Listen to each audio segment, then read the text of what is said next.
Bonjour et bienvenue. Aujourd'hui, on explore l'univers de H2O Atome, une entreprise qui mélange écologie, bien-être et vente à domicile. On s'est basé sur les infos de leur site web pour voir un peu les produits, la philosophie, le modèle économique.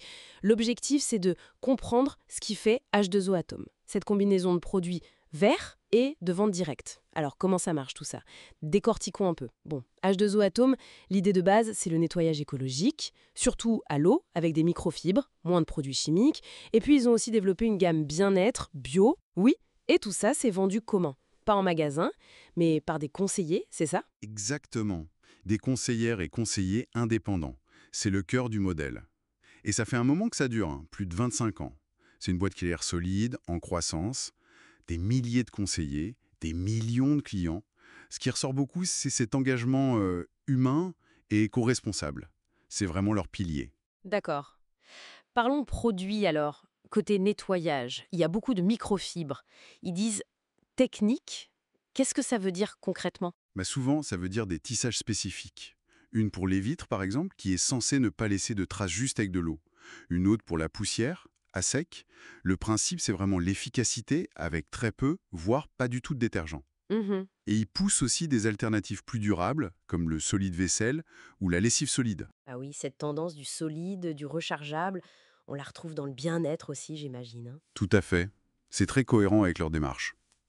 À côté des huiles essentielles, des soins classiques, ils ont des cosmétiques bio, certifiés. On parle de labels comme EcoCert, Cosmebio. D'accord. Et ça se décline en déodorant solide, dentifrice solide. C'est vraiment une logique de réduction des déchets, de naturalité. Ça fait écho à l'offre au nettoyage. Et comment on achète ça alors? Via ce fameux modèle de vente à domicile. Les ateliers, tout ça. Oui, c'est ça. Les conseillers ont un statut de VDI, vendeur à domicile indépendant, en France, ou indépendant en Belgique. C'est un modèle qui se veut très accessible. Pas de diplôme requis, une liberté d'organisation. Et la rémunération? C'est à la commission, j'imagine? Eh oui, principalement. Commission sur les ventes personnelles, ça varie entre 23% et 30% du chiffre d'affaires hors taxe. Et il y a aussi des commissions si on parraine d'autres vendeurs sur leurs ventes. D'accord. Donc le revenu dépend beaucoup de l'investissement personnel, du nombre d'ateliers qu'on fait. Exactement. Il donne des exemples, 1 à 4 ateliers par mois pour un complément de revenu, 5 et plus si on veut en faire une vraie activité. Ils ont même un simulateur basé sur un atelier moyen autour de 700 € achetés. Et pour commencer, faut investir. Il y a un kit de lancement à acheter, 100 € pour une valeur annoncée de plus de 270 € de produits. Hum. Ça contient les produits phares pour démarrer les démonstrations, et après, il y a des challenges pour gagner plus de produits. Et on est accompagné parce que VDI, ça peut faire un peu peur, être seul. Oui, ils insistent beaucoup là-dessus. Il y a une formation en ligne, une marraine ou un coach attitré, une communauté via Facebook, des séminaires. C'est assez structuré pour ne pas lâcher les nouveaux dans la nature, on va dire. Et les valeurs de l'entreprise, au-delà des produits, l'écologie, le bio et la fabrication. Ils communiquent pas mal là-dessus.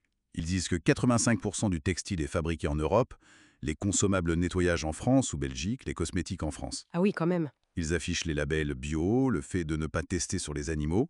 Et puis, il y a ce truc assez spécifique, une participation RSE Responsabilité sociale des entreprises de 60 € prélevés sur chaque commande. pour financer des associations? C'est ça? Pour soutenir des projets sociaux ou environnementaux, c'est une façon d'impliquer directement le client. D'accord, donc si on résume, des produits axés écolo et bien-être, un modèle de vente basé sur le contact humain, des valeurs affichées, comment ça s'inscrit dans le paysage actuel? Ça coche pas mal de cases en fait. La recherche de produits plus sains, plus durables, ça c'est une tendance de fond. Et en même temps, la recherche de flexibilité au travail ou d'un complément de revenu.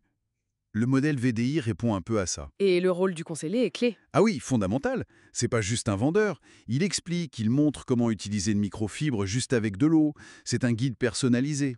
Face à la masse d'infos en ligne, ce contact humain, cette démonstration, c'est leur force. D'ailleurs, leur FAQ renvoie souvent vers la conseillère pour le SAV ou les conseils. Tout à fait.